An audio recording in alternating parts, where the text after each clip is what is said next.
we come to interval 2, which means that we're making an articulate interspace between two phases. Our conditioning has been for several thousand years to study subjects. And by studying subjects, we prepare everything to be subsumed under the mind. And the mind, being structured to do this, does not know that it is not the only show in town. And disengaging the mind involves a paradox because we're asking the mind not to do what it does. And the only way to really affect that is to give it a show so that the context that it's dealing with shifts to a sense where it can't quite make the ends meet. And when it does this, the two ends, because they do not meet, what develops in the middle is a flow that does not have any end. This is the beginning of wisdom. It was always difficult to teach this. And in ancient Greece, from Pythagoras to Plato, they worked out a way to do this by not having the emphasis on written words, on written language, only to deal with an oral language. And in this beautiful volume called Therapeia, Plato's conception of philosophy, Robert Cushman says, in the first place, Plato says that knowledge of being is brought to birth with greatest difficulty only on condition of long application to the subject and continual living with it. And then goes on to saying, there is, secondly, when knowledge comes, it dawns suddenly as a discovery, and in default of this insight, nothing less can be a substitute. In Sanskrit, that insight is a vipassana and is an integral spacing, like our intervals between the two phases, in one of the most important Buddhist sutras. In fact, it's always been traditionally for 2,500 years accorded first place among all of the remembered talks of the Buddha, the discourses. It's called in Sanskrit Satipatthana. It means mindfulness, the Mindfulness Sutra.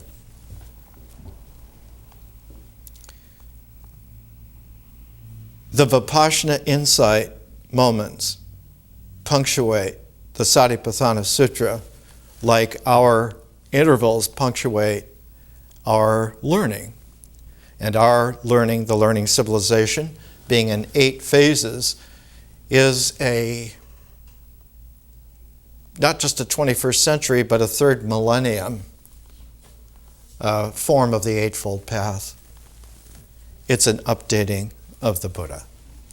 It is an updating of Jesus. It's an updating of the Chinese, from Fuxi to Lao Tzu to Wang Yang to here. What's interesting about the historical Buddha is the incredible irony of his lineage. And it's usually not told, but it's important for us, I think, just to know a little bit. He was married to a princess named Yasodhara, and they both shared a great-grandfather in common. And he was a king, Jayasena. And he was a king of a whole district of the high foothills of the Himalayas, the Sakya clan. And though in the Buddha's time, the kingship had not gone down his family line, he was the head of the prince of the Sakya clan, but the king at the time was over in the Kosali region, further along the Ganges to the west. But Jayasena was truly a king at the time, and this is very interesting. He had a son and a daughter, the great-grandfather, and the daughter's name was Yasodhara as well. And when she married a son of a prince in another district called Kole. And their daughter then was another Yasodhara, and she's the one that married the historical Buddha. So that his family lineage was like a pretzel. When he decided to look outside of the world that had been presented to him, a royal lineage, very important, beautiful wife, young son, Rahula. The historical Buddha was 29. And he happened to look through a chink in the world that had been presented to him. He went out on his own in the evening when everyone else was retired. And he went out of the palace grounds, out of the privileged area. And he came upon starving, impoverished people on the edge of the town. And they were not only starving and ignorant, they were diseased. And he was crushed to find out that most of the world was in this condition. He was unable to sleep. And this enormous revulsion rose in him. And he informed Yasodhara that he could not stay where he was any longer, that he had to go out and find out what was going on. And because of his privileged position, the only person that went part way with him was a faithful servant named Channa. And Channa drove the royal prince's chariot out of the palace grounds, out of the town, and left him off on a stream coming down from the Himalaya where there was a yogi camp. Not quite an ashram, but a camp of ascetics, sannyasis. And for 7 years, he went from place to place, from camp to camp, from ashram to little gatherings, and he kept tightening his asceticism. And finally, he became so emaciated. There is a classic statue of the last mortification of the historical Buddha, and he's literally just skin and bones. By this time, he was 36 years old. But you see in the features of his face that he is determined to carry the body and the mind in just its skin and bones to oblivion, if that's what is there. And in this ascetic condition, he literally fell in the dust one day. And a woman came out of a hut.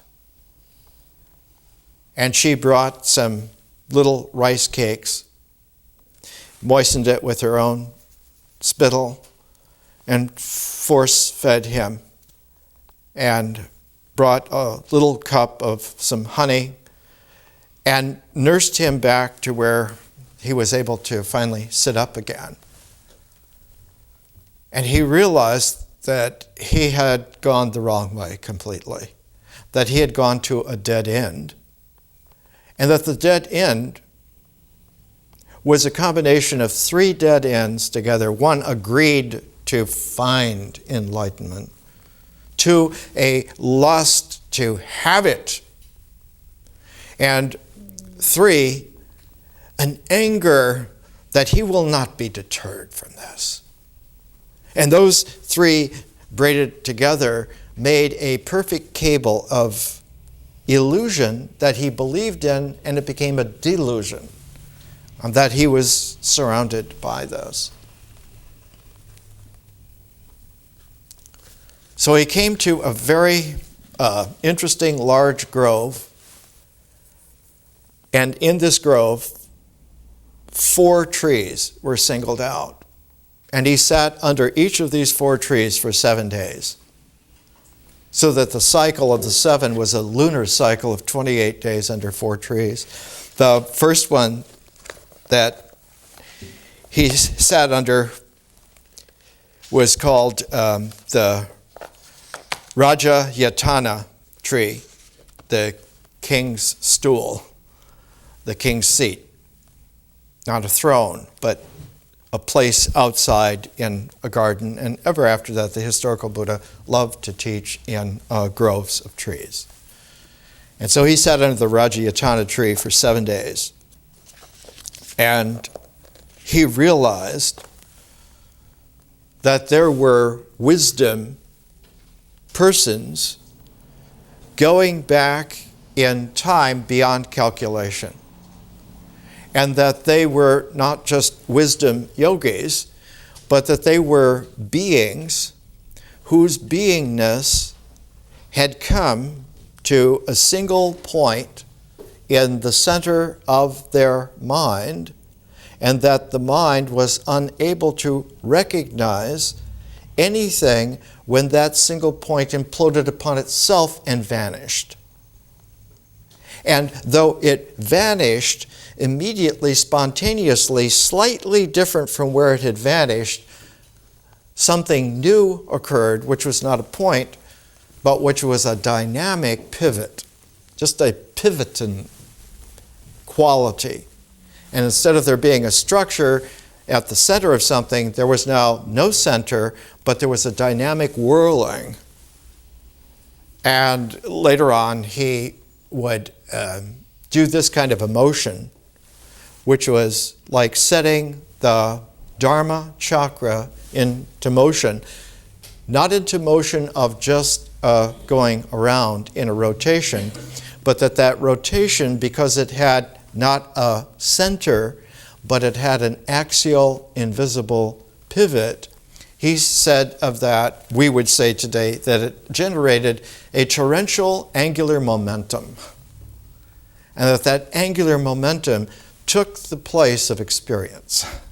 That the flow of experience was no longer the basis upon which his mind indexed things, but that the experience now was on a transcendent quality where it had this invisible Dharma chakra pivot where what was occurring had no particular form that would stay put, but it constantly kept coming back instantly, freshly into existence all over again like an iteration. He moved from the Rajayatana tree over to a big, huge banyan tree, the goat herd's banyan tree, named because a goat herd could have his whole flock of goats under this one tree in the shade. India is very, very hot sometimes. He sat for 7 days under the goat herd's banyan tree. And then he moved to a third tree called the Muchalinda tree. It's a tremendous flower that comes out of the Muchalinda tree. And when he sat there, a tremendous Himalayan thunderstorm came. Lightning, thunder, torrential rain. And as he sat there, a huge cobra came out from the roots of the Muchalinda tree and wrapped itself around the Buddha and put its crest over his head, not to kill him, but to protect him, because not just of the rain, but because of the lightning, and the cobra having its grounding into the roots of the Muchalinda tree was like a lightning rod that protected him. In India, in Sanskrit, snake is a naga, but this was like a naga raja. This is the king of serpents, whose hood has a reverberation of an entire harmonic, and so is usually presented as a seven-headed cobra, which is a royal sacred protection over someone. And when the thunderstorm passed after a couple of days, the king cobra unwrapped itself. King cobras can be about 25 feet long. They're huge. They're very rare. And then he went to the fourth tree, which was the Bodhi tree, and sat under the Bodhi tree for 4 days, and came to that poignancy where he could instantly disappear the center of his mind, and it would instantly reappear as that pivot. And it occurred to him, he sensed that there were two traveling merchants who were watching him under the Bodhi tree. And they came and they saw that this was like a magnetic, yogic figure beyond anything they'd ever seen. And they asked for a blessing. They asked for a teaching. And the seated historical Buddha had a thought that instantly came into his mind, and the thought was, they're offering me food. How will I take nourishment? There is no one here to take nourishment. They are not really there to give nourishment. And the nourishment is only conditional and temporary. And so without anything more, because he was not thinking at all, he reached and took the food. And then the thought came up, how will I teach? Who is there here who could say what that could convey to someone who really is deluded that they're there? How would this work? And he just simply began to talk. And it struck him in a very powerful way that if you show someone patiently how to keep a focus that comes down to a fundamental, the fundamental being that the body does things before you think of it, before you experience it, you do, and that the doing of doing has traction that gives a base to how experience rises, and that the tone of experience rising is feeling. In Sanskrit, it's called Vedana. And that if one focused one's mindfulness on the body, in the body, simply as the body, doing, and just doing, and the most mundane actions are the best. Whatever it is that you're doing, one is mindful that this is just simply what you are doing, and continue to do, and that you will repeat styles of that doing. If you take food, you will take it in a bowl, largely, put it in your mouth, digest it, wash the bowl.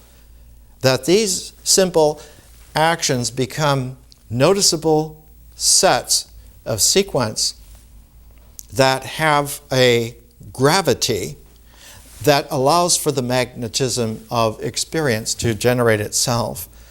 And that if you can focus on the body as the body and expand that to feelings as feelings, you can then carry that over in a further expansion to the mind, and you can be mindful of the mind being a mind.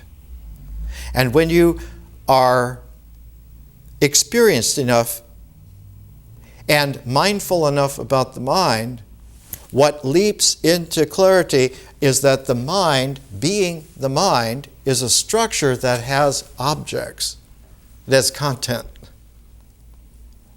That in the structure of the mind, it isn't just an abstract structure, but that there are mental objects lodged there in the crisscrosses of the structure of the mind. And so the four foundations of mindfulness were that kind of a sequence of being able to be mindful, of having that Satipatthana, that if you can train yourself to just be in the body, and then just be in feeling, toned experience, and then just be in the structure of the mind, and then to focus on mental objects, it occurs at that point with those four, like the four trees of his enlightenment, that one is made a frame of reference, one is made a square of attention, and that this square of attention is extremely important because it can be completely open. It does not have to have anything in it. And the square of attention then will be what is called in Vipassana bare attention. And when it's bare attention, when it's just a frame, there's no picture in the frame, but just a frame, you can vanish the frame and the attention does not dissipate.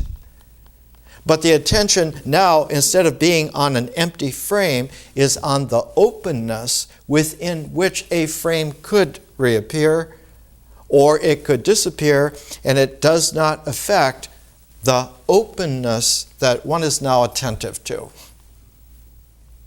And so the whole archetypal process of bare attention was developed by the historical Buddha to begin. It is a difficult thing, as Cushman points out about Plato, about his therapeia, that in the dialogue, in the exchange of oral talking with a pointed purpose, in Plato it is not to expand but to contract, so that there are levels of contraction of what it is that you are actually attending to talking about, and that the first level is that of just pure opinion, doxa in Greek. And that becomes condensed so you have informed opinions. And then you have really honed opinions that are no longer opinions, but they are definite ideas. And one now is talking not from opinion or from honed opinion, but by the precision of ideas, and that when the precision of ideas condenses one stage more, it comes to that single point.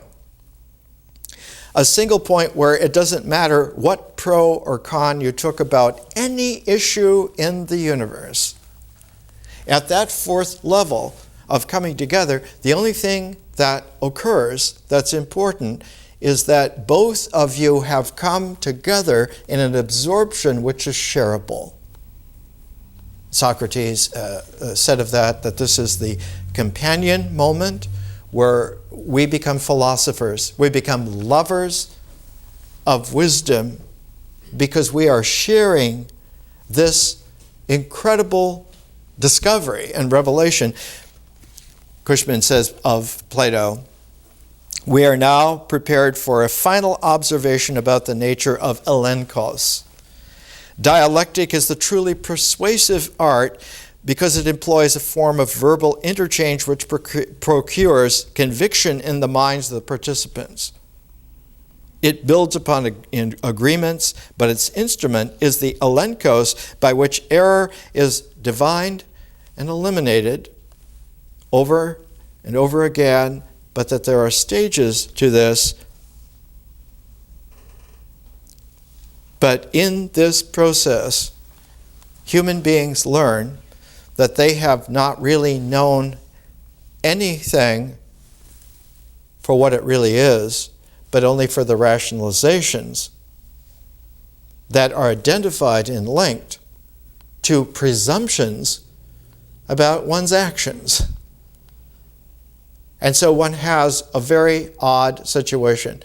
You have a karmic traction which doesn't generate just some kind of magnetic experience, but it conditions it in such a way that when the mind indexes it, the mind assumes that this is the way things are. In order to not do this, two different kinds of transformation have to happen.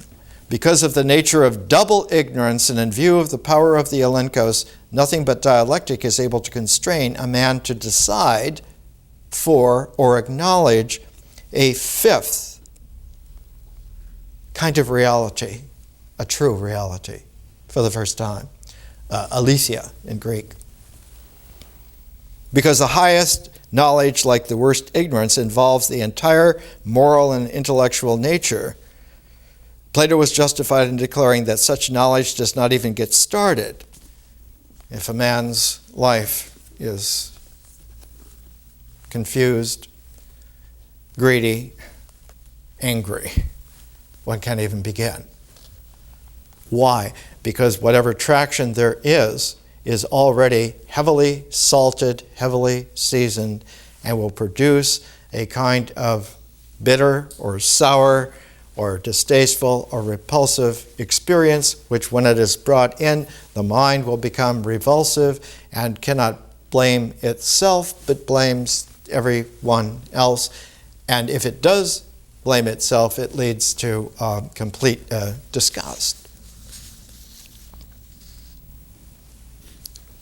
When the historical Buddha delivered his sermons, his discourses, they were collected 8 days after he passed on. And the middle-length sayings are called the Majima Nikaya. And there's 151 of these in the Majima Nikaya. It's about the same proportion that you would find in the Psalms of David, the Psalms in the Old Testament. There are about 151 of them. And the Majima Nikaya is like the Psalms. It's the big way in which a complete canvassing of the full, not just the sphere of what the Buddha taught, but the angular momentum of what those teachings will be as they occur and enlarge themselves and come into ever more harmonic discoveries. In Southeast Asia, the computation of the Buddhist dates is a little bit different from the North India computation. In North India, he was born in 563 BC, died in 483. But in Southeast India, he is said to have been born in 625 BC. And so in 1956, they held the 25th, 100th anniversary of the birth of the Buddha, called the Buddha Jayanti. And at the time, one of the trouble spots again in our time as a trouble spot, was the country at that time called Burma. It is Myanmar now. And in Burma, there was an old Mahathera, a great elder senior monk, and his name was Narada. And usually distinguished people in Burmese will have the first name of just you, like the Secretary General of the United Nations at one time was U Thant. U Narada. U Narada lived to be almost 90, and when he died in 1955, he left a version of the Satipatthana Sutra active in Burma, which became the Vipassana technique that's taught all over the world today. His prize student was a man who took his last name, not Narada, that was his Dharma name, but his last name was Sayadaw. And we can find books now by Mahasi Sayadaw, The Progress of Insight, a treatise on Buddhist Satipatthana meditation. Mahisi, Maha means great, and Si in Burmese means drum. He was raised in a community, a town where the monastery had a particularly huge drum, so big drum, Sayadaw, his teacher, delivers this. He's the one that carried Vipassana outside of Burma to all of the countries of the world. And before he died, over 200,000 people around the world had received exactly what the Buddha had taught 2,500 years before, lensed in the beautiful work of U Narada, and delivered in this beautiful way by big drum Sayadaw. Narada was famous for putting together the Buddha and his teachings, a selection that runs to almost 700 pages, and then to make a graduate form of that, a deeper form called a Manual of Abhidharma. Abhidharma means beyond the Dharma. It means then that there is a truthfulness that can be realized, and the realization fully of that truthfulness vanishes all of the conditionality, all of the limitations that had been there in the body, in the feelings, in the minds, in the mental objects. And what comes into play then is this pivotal dynamis, which in its dynamic, it generates a kind of a Tesla-like energy that when that comes into form, the matter formed out of that are jewel forms. They are no longer existential things of the world. They are like cosmic jewel forms that interrelate like a matrix. So that the universe now, instead of being existential objects separate from each other, is now a jewel matrix that is unlimited, an infinity.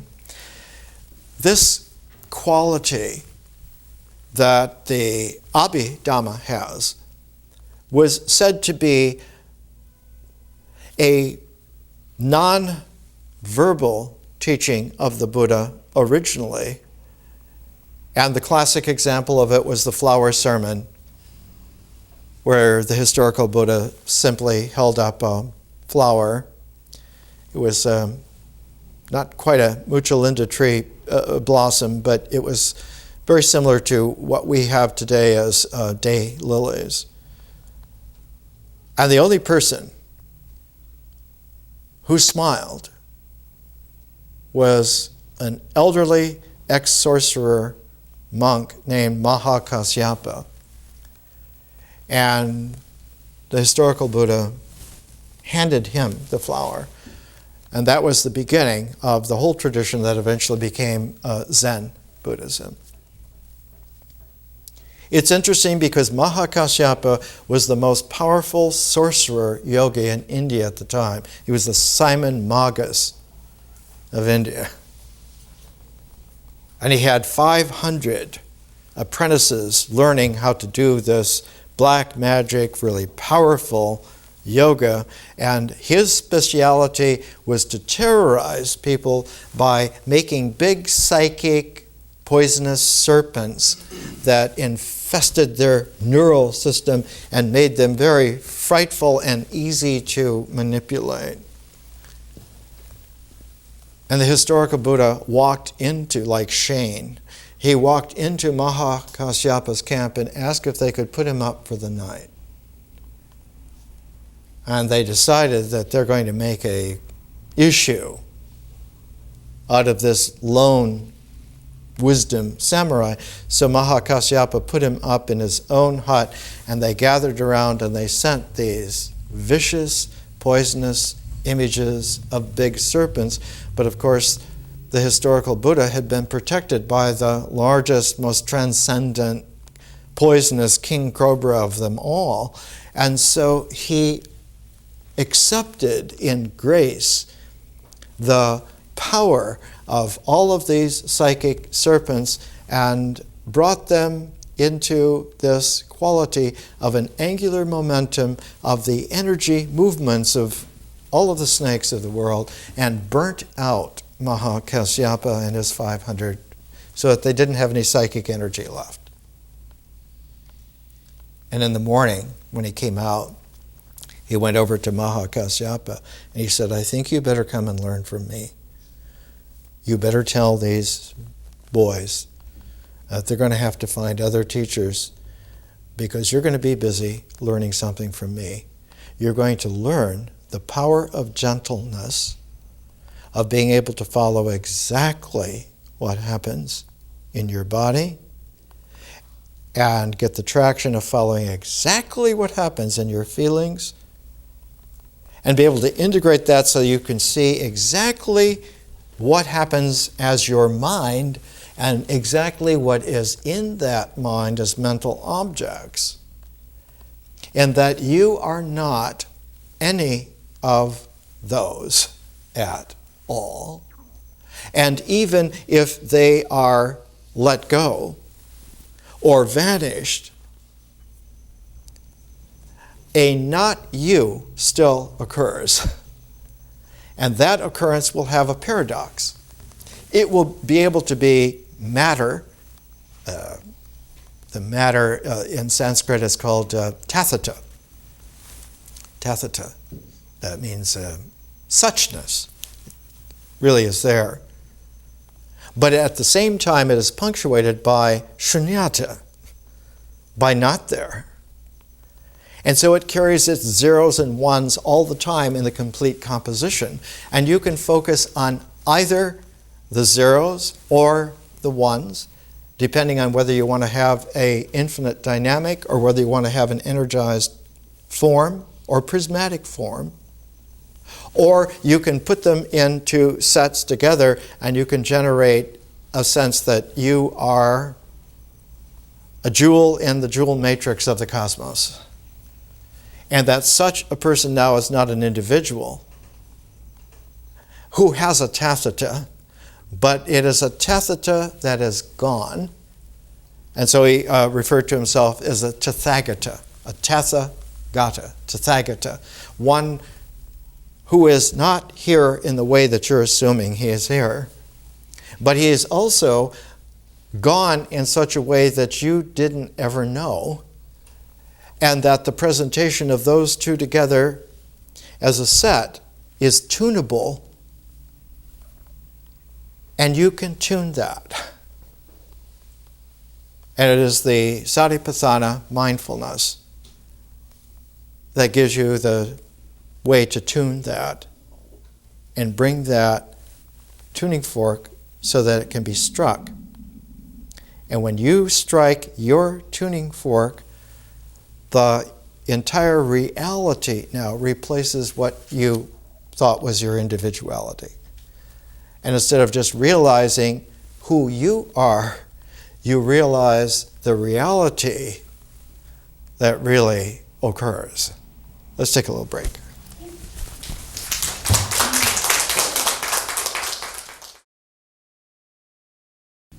Let's come back to our flow. And we're developing a particular kind of a flow by pairing, and we're pairing books or persons, famous books, famous persons, to create a sinuous flow that is consistent all the way through a double annual cycle. In the dynamic of that flow, there are two additional perspectives that need to be factored in for a full picture. One of them is to look in retrospect back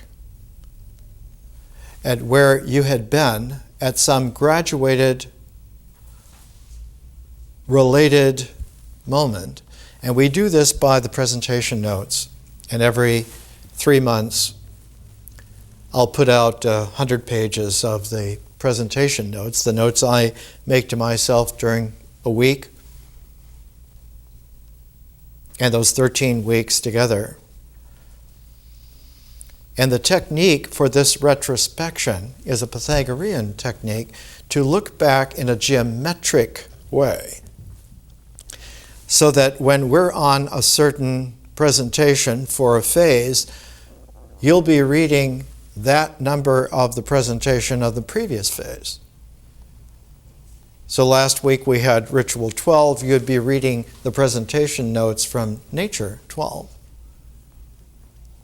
So that after 3 months, when initially you would have the presentation either live or by the DVD, and then after 2 days, review an audio tape or a CD so that you get the oral, you get the radio version of not the dramatics, not just the visual presentation, but just the audio. And with the imaginative mind's ear of hearing, which is actually a primordial mythic experience, so that you would listen 2 days later to the oral presentation of it, and then sometime during that week in between the presentations and after listening to the oral, you would read the notes in retrospection, and you would begin to get a close-in central thread of following. And the thread in sutra in Sanskrit was originally thread. And in fact, when full moon days come, monks around the world will sit together and they will hold very lightly in their hands a gold thread that all of them will share together, and they will chant that discourse or that sermon together, or that Vinaya text, whatever it happens to be. And it's not following the thread so much, but letting the thread run through you in common. So that the community now is woven by a common thread. And that the fabric is not a fabric of many threads, but it's a resonance of a single thread that links all and has no end. And so you get like a super string of community out of this. And if you chant from memory rather than something that is live, it's akin to your reading the presentation notes of going back in a retrospective way. But the retrospect is not to go back and check on something. It's not a reductive process, but it's one of activating not the past, now remembered, but a new, fresh experience that recasts the past and becomes a new past. And now that retrospection is a dimension, a further dimension of the four-dimensional presence that you have. And not only is there 3 dimensions of space and a dimension of time, but there's a 5th dimension, a quintessential dimension of consciousness, of remembering. The mind will structure and make a memory, but the visionary conscious dynamic will be remembering. And if it's a retrospective remembering that is braided in with this special process that we are doing, you now have a 3-part braid. And if you add one more kind of vector, is what it's called, the retrospection will actually be a reference wave for this energy frequency. And there's another kind of wave that goes with this called a pilot wave, which is looking ahead. And part of the looking ahead is that one is looking in the sense of participating in an ongoingness, which our learning is.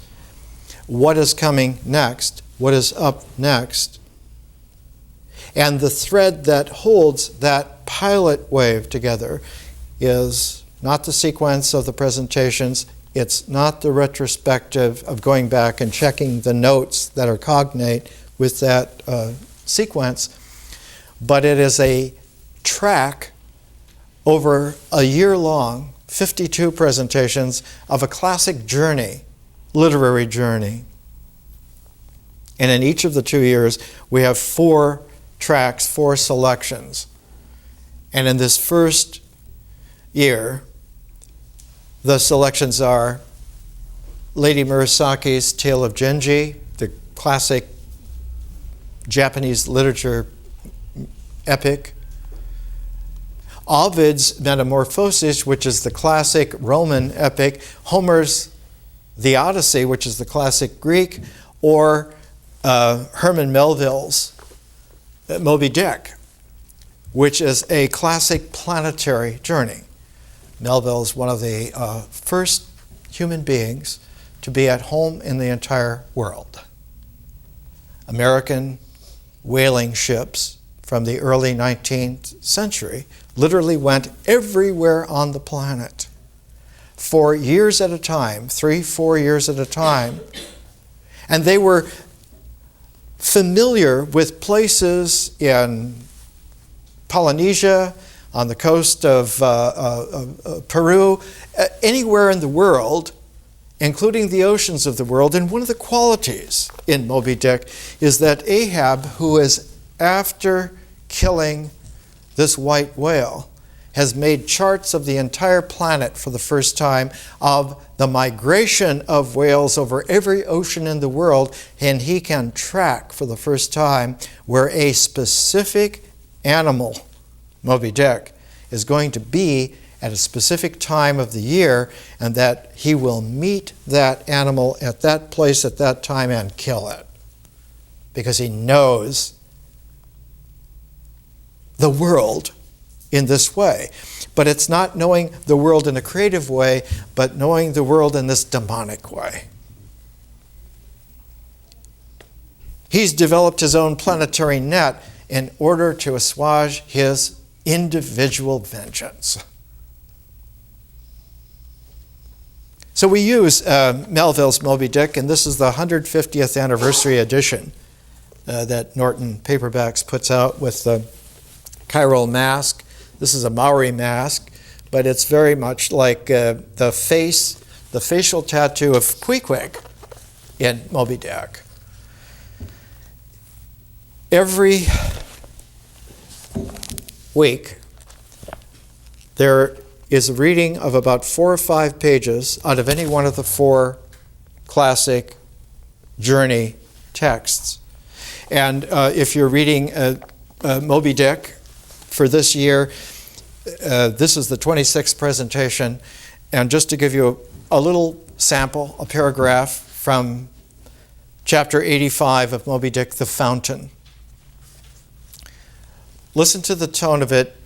It's very similar to what we're talking about in the Mindfulness, the Satipatthana Sutra of the historical Buddha, and the way in which in the 20th century the Vipassana lens of the core of the Satipatthana Sutra was brought out at first by a single monk in Burma and finally now spans the entire planet, regardless of whether one is religious or atheistic, whatever gender, whatever denomination, not dependent upon belief, not dependent upon disbelief, but simply a method by which one can step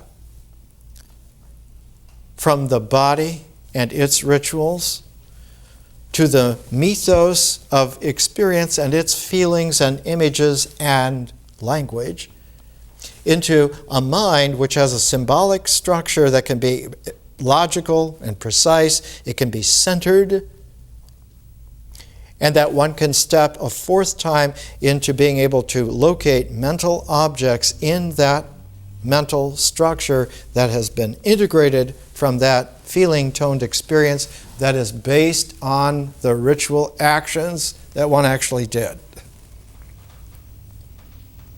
And that when that happens as a set, as that four-cornered frame of reference, that square of attention, as we call it, a fifth, the quintessential quality, is possible to come into play, and that is the space of the frame without any picture whatsoever in it.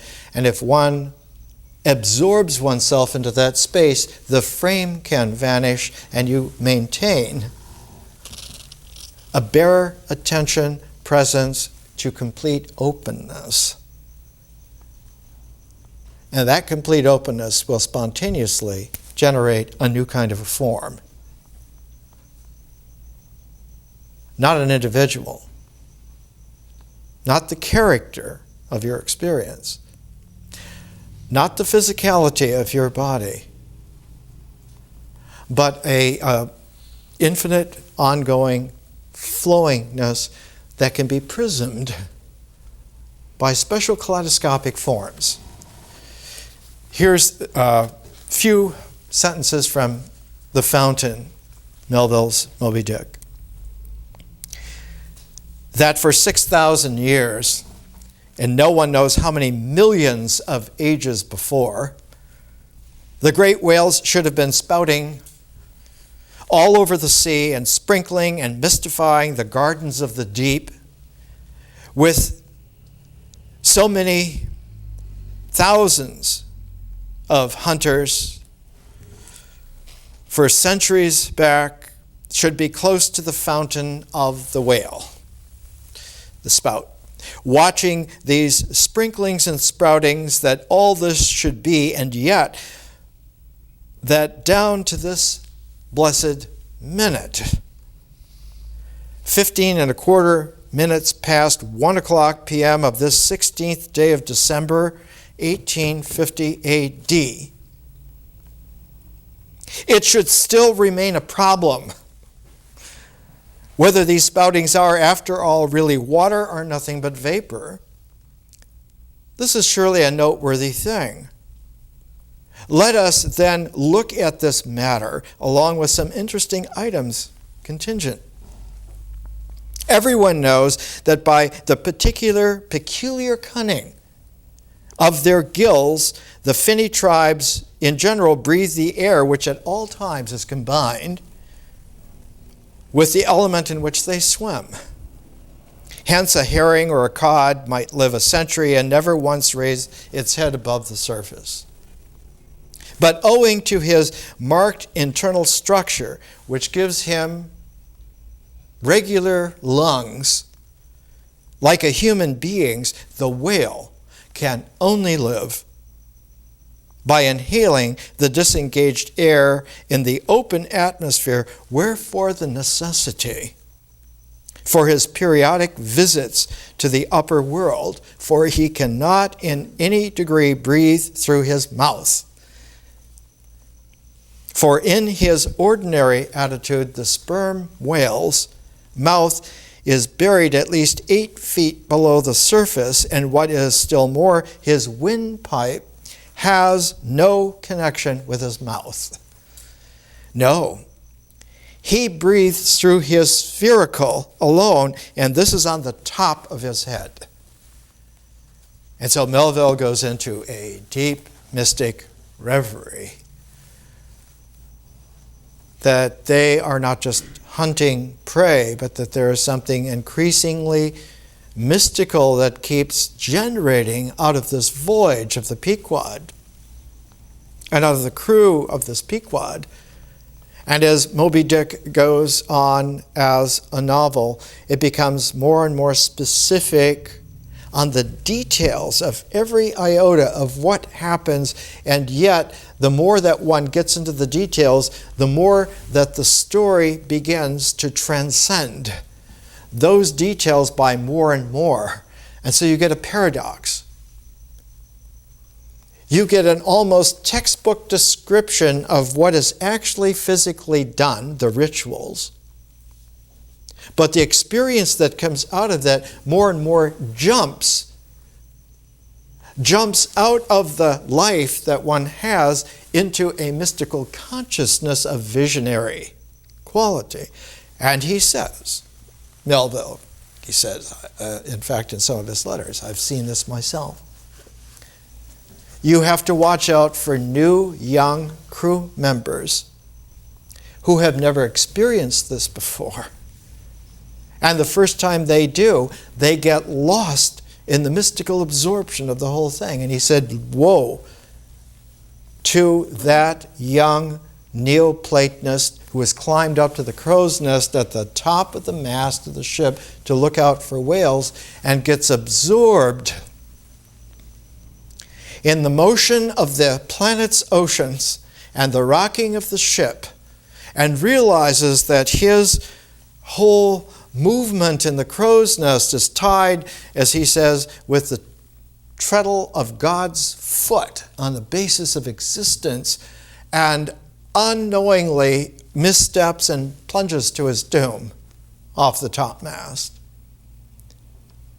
He said, older crew members must temper the young ones that this is going to happen to you because you're out in the planetary ocean now. You're not in some ground that's delimited.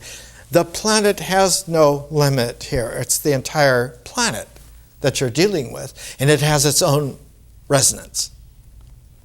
Like a bell, it rings holistically, totally, and that if you really pay attention and tune in, any action that happens on the high seas happens planetarily all the time, and you begin to get it.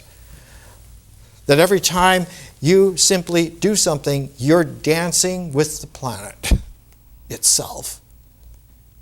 And if you're paying attention to the stars and the sun and the moon, you realize that all of this is in some larger harmonic that is iteratively dancing, and that there is no way not to find that out if you're really specific, that you will become cosmic at the very same time. And that's a total paradox. And what you do is like an hourglass.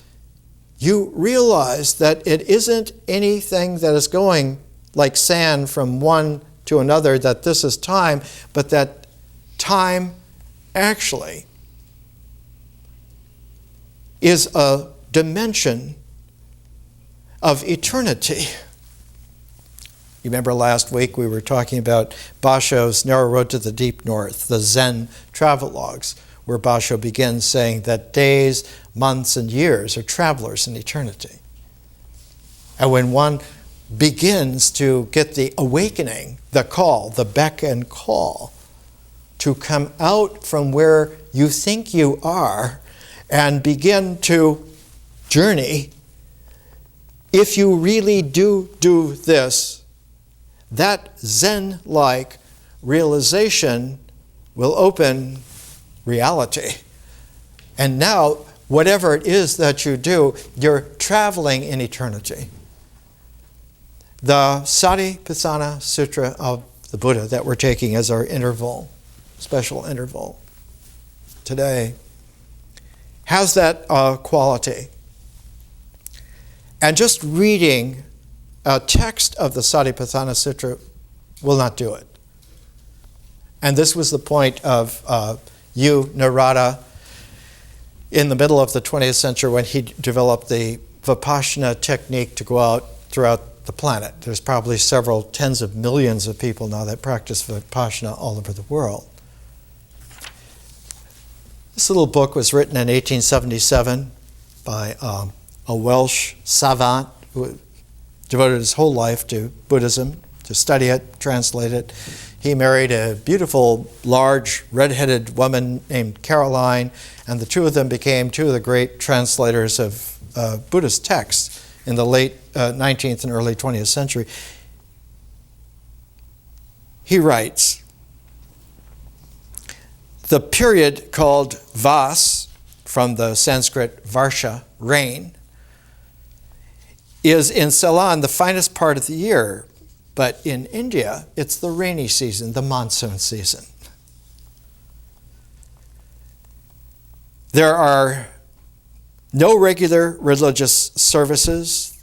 The peasantry celebrate the reading of the Bana, or the Word, at Vas time as their great religious festival. They put up under palm trees a platform, roofed but quite open on the sides, ornamented with bright cloths and flowers, and round it they sit in the moonlight on the ground and listen through the night with great satisfaction, if not with great intelligence, to the sacred words repeated by the relays of the shaven-headed monks.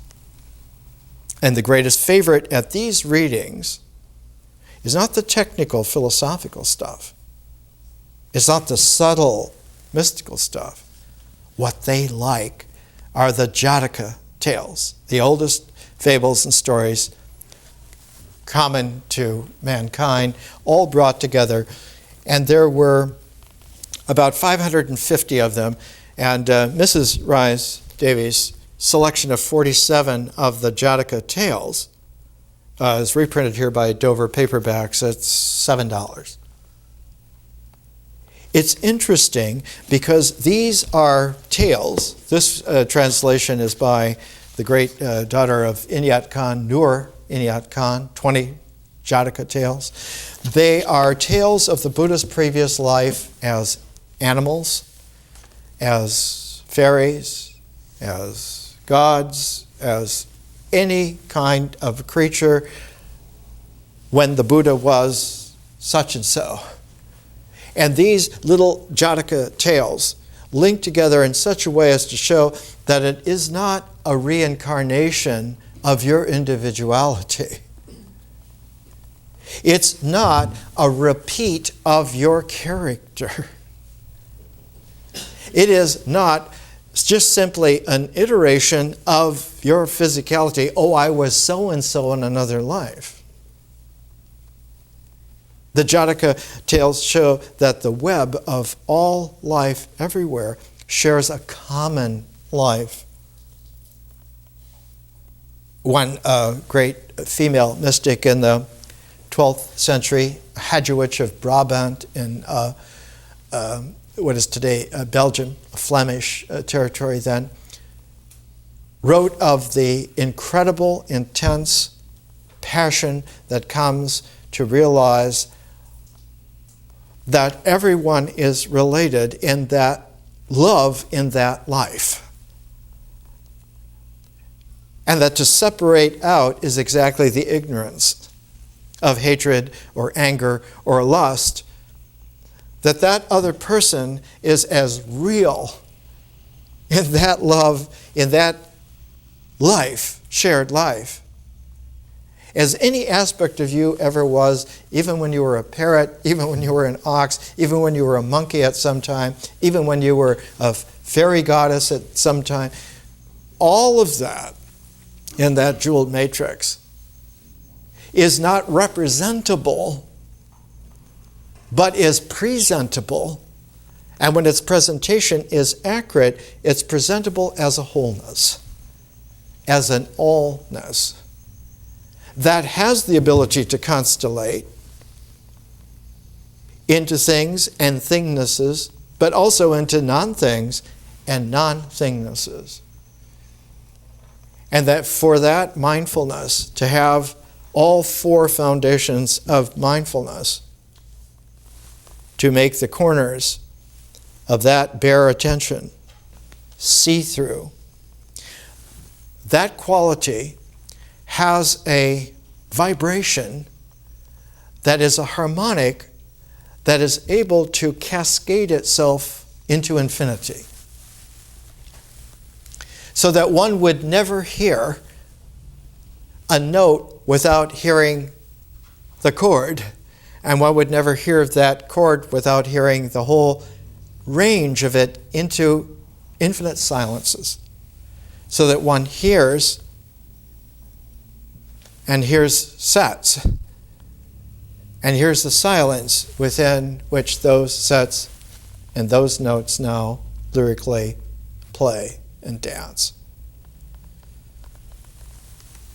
The quality of the classic Buddha, the historical Buddha, was always a tone of this quality of cosmic nobility, and that the presentations of any of the discourses, any of the sermons, were given in such a way so that the oral language reverberated in the reality of the life that you really are in, and that your ability to hear was your becoming familiar enough to be able to recognize it, and then precise enough to realize it, and then opened, differentially conscious enough to live it. It's interesting that the Polytext Society edition of the Majima Nikaya, the Middle Length Sayings, was translated by a woman, I.B. Horner, Miss Horner. And in here is number 10, the Satipatthana Sutra. And you have this as the translation of the beginning. All Buddhist sutras always begin with, "Thus have I heard." And in whatever language translated, "Thus have I heard" is always carried, for instance, in Tibetan, "Thus" is "Evam." And so you will have a Tibetan character for Evam, and just seeing that is like seeing the seed out of which all the discourses will be able to generate themselves from that thusness. "Thus have I heard." At one time, the Lord was staying among the Kuru people in a township of the Kurus called Kamasadadama. While he was there, the Lord addressed the monks, saying, "Monks, revered one." These monks answered the Lord in assent. The Lord spoke thus: "There is this one way, monks, for the purification of beings, for the overcoming of sorrows and griefs, for the going down of sufferings and miseries, for winning the right path, for realizing nirvana," that is to say, the four applications of mindfulness. What are the four? And what you get here is the interplay that the Buddha weaves, not by a monologue of sermonizing, but of including the hearers in a dialogue that has the quality of a monologue's dynamic. He will speak and reply and turn it over, and as one goes through this, you'll notice that there's a technique where he will cover all the bases. He will present something, he will present its opposite. He will present the resolution of those opposites and then the opposite of that resolution. So that you get a fourfold logical initial frame of presentation, and then the Buddha will step through that directly to the hearer. That was not the point, this is not the point, that is not a criticism, this is not an emendation. Our being together is what is real. And is the disclosure of that is everything. That is simply it. All of the rest of it is like a shadow puppet choreography to set the landscape of possibility out of which we can have our reality. And that reality is very, very big magic because it confirms a freedom of a new past and a possibility of an infinite future in an open center of the present. And so that present, instead of being a time point at the center of the mind, vanishes.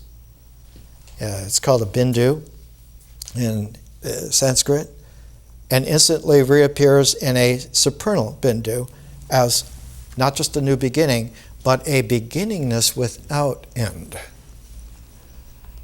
And that this is the way in which a mindfulness is delivered some 2,550 years ago, about this time of the year, 2,550 years ago. Next week we go to the beginnings of a new phase, the phase of myth, of mythos, of the mythic horizon. And as we do, in every phase, I've tried to work in two world-class women who vibrantly dominated a field of wisdom inquiry in their times. And we're going to take Jane Ellen Harrison's classic great Prolegomena to the Study of Greek Religion. It's still in print from Princeton, the Mythos series. And Diane Volkstein's recent translation of the Myths of Inanna from the authoress of the Inanna epic, lived 4,400 years ago. Her name was Enheduanna. She was the daughter of Sargon the Great, the founder of the Akkadian Empire. And she was the first world author of whose name and whose background we know. So world literature begins with Enheduanna. She was told when she was made high priestess in of the moon god, that because her father had brought a completely different level of civilization into being, it wasn't just Sumerian city-states that were federated into districts and into overlaying kingdoms, but Sargon was a king of kings, and he stretched the whole Fertile Crescent from the Persian Gulf to the Mediterranean Sea and out into the island of Cyprus, because you could get copper there and it was a good thing to have, into the inlands of the Irani Plateau, because you could get tin there and you could begin to make interesting metals. Contacts with the Indus civilization in India, contacts with Egypt, contacts with the Scythians north of the Caspian Sea, where the Zarathustrians originally were. And so for the first time you had an international world linked by huge, long, 10,000-mile shipping or caravan routes. And in order to keep the vitality of this, Sargon said to Enheduanna, you have this writing talent, and you're writing the Inanna epics. We need to have something to bring together the 42 different temple styles in Sumeria, Akkad, that have been here for thousands of years. So she went to visit each one of those temple sites in each one of those cities. and she wrote a sacred temple hymn for each one, and then beaded all those 42 temple hymns together. And in Nana is almost dwarfed by the 42 temple hymns as a tapestry. It was the first time that there was a world religious vision delivered in hymnal song. You find that literature is preserved because it was the standard literary text for 1,600 years in the Middle East. The archaeology has shown hundreds of copies of the temple hymns in Inanna because they were the school books by which people who were literate learned to read and write in the first place. She was like Homer, she was the foundation of a civilization. And what's interesting is that Jane Ellen Harrison, when you pair them together, you get a colossal insight. Jane Ellen Harrison grew up in a British Empire where nothing was more of a boys' club than the classical scholars of England trying to outdo the classical scholars of Germany. And women were not supposed to be a part of that. And Jane Ellen Harrison became a Cambridge Don when it was almost impossible for a woman to even get into Cambridge University. And she became perhaps the most famous woman of her time. And one of the cores that we'll get to next week at the beginning of her prolegomena, it's not the study of Greek religion, it's what you need to survey first, what you need to reconnoiter first before you can even begin a study. And she will say that the fount of it, the Greek word for it was dromenon. One must be able to find in the mythology the ritual base and find the particular effective action of the moment, the dromenon, the thing done. Where in this ritual, at this point, is this done, and what is it? What do you do? And that once you know that, you have for the very first time a way of realizing that experience is not just chaotic, not even dreams are chaotic, but that there is not so much a hidden structure to it, but that there is a traction of a dynamic, and what it does is it churns energy. And so experience is an energy frequency. It's not a form. And to tune that energy frequency, that's why the mind is a form. And symbolic thinking is the tuning of the frequency of experience. But if you presuppose that experience must be just content, things, mental objects, you obviate experience from being real. And that stops the mind from being able to realize.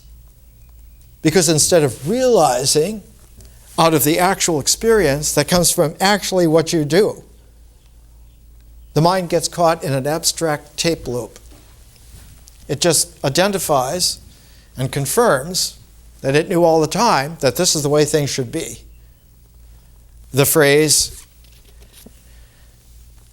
leveled against Jane Ellen Harrison at the time by the Victorian ethos of the British Empire, we're no longer subject to the confusion of these barbaric peoples and barbaric times. We have crawled ashore from all of that. We have arrived. You see our clubs, our salons, our empire. What need do we have to look back at anyone else? We have our own society. One of the most elegant women that ever lived, she refused to participate in that. More next week.